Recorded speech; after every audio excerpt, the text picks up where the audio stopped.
جب تک موت کا غرغرہ نہ آئے, روح نکلنا نہ شروع ہو, برزخ کے احوال نظر نہ آئیں, اس وقت تک انسان کی توبہ قبول ہوتی ہے. ان اللہ یقبل توبۃ عبدہ ما لم یغرغر, حدیث کے الفاظ ہیں. ایک سچویشن وہ ہوتی ہے جس میں انسان موت اور زندگی کے بیچ میں ہوتا ہے, اس میں توبہ قبول نہیں ہوتی. دیکھو, ایک آدمی ہے جس کو یقین ہے کہ مجھے تھوڑی دیر کے بعد پھانسی کے پھندے پہ لٹکا دیا جائے گا, 100% موت ہے, 5 منٹ کے بعد مجھے پھندے پہ لٹکا دیا جائے گا. یہاں موت کا یقین تو ہے لیکن ابھی مرنا شروع نہیں ہوا ہے, تو ایسی سچویشن میں بھی توبہ قبول ہوتی ہے. یہ اہل سنت والجماعت کا اجماعی عقیدہ ہے, قرآن سے حدیثوں سے پتہ چلتا ہے کہ اس سچویشن میں بھی توبہ قبول ہوگی. لیکن ایک بات خوب اچھی طرح سمجھے, توبہ قبول ہوتی ہے, استغفار کی تسبیح کو توبہ نہیں کہتے. توبہ الگ چیز ہے. ایک ہوتا ہے ایکسکیوز کر لینا کسی سے, سوری کر لینا, سوری الگ چیز ہے. توبہ سوری کا نام نہیں ہے, توبہ سوری سے اوپر کی چیز ہے. سوری توبہ کا ایک رکن ہے, ایک جزو ہے, مکمل توبہ سوری کو نہیں کہتے. سمجھ میں آ رہی ہے بات؟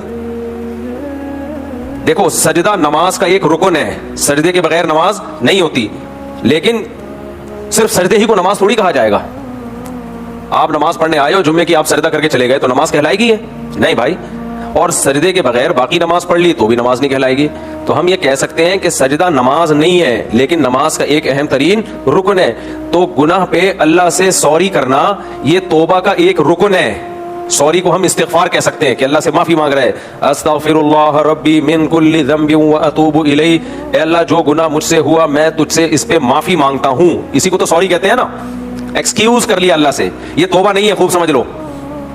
توبہ کا ایک رکن ہے, ایک پارٹ ہے توبہ کا, باقی 2 پارٹ ابھی باقی ہیں. 3 پارٹ کمپلیٹ ہوں گے, جیسے نماز میں قیام, سجدہ, رکوع, تلاوت, یہ سب پارٹس کمپلیٹ ہوں گے تو وہ عمل آپ کا نماز کہلائے گا. ایسے ہی توبہ کے 3 پارٹ ہیں. سب سے پہلا پارٹ یہ ہے کہ آپ اس وقت اس گناہ کو چھوڑ دیں, اس وقت اس گناہ کو چھوڑ دیں, پریکٹیکلی چھوڑ دیں آپ اس کو. ایک آدمی چوری کر رہا ہے اور توبہ بھی کر رہا ہے, اللہ سے معذرت بھی کر رہا ہے, لیکن کر رہا ہے چوری, تو یہ توبہ نہیں ہے, استغفار ہے. یہ توبہ نہیں کہلائے گا یہ عمل.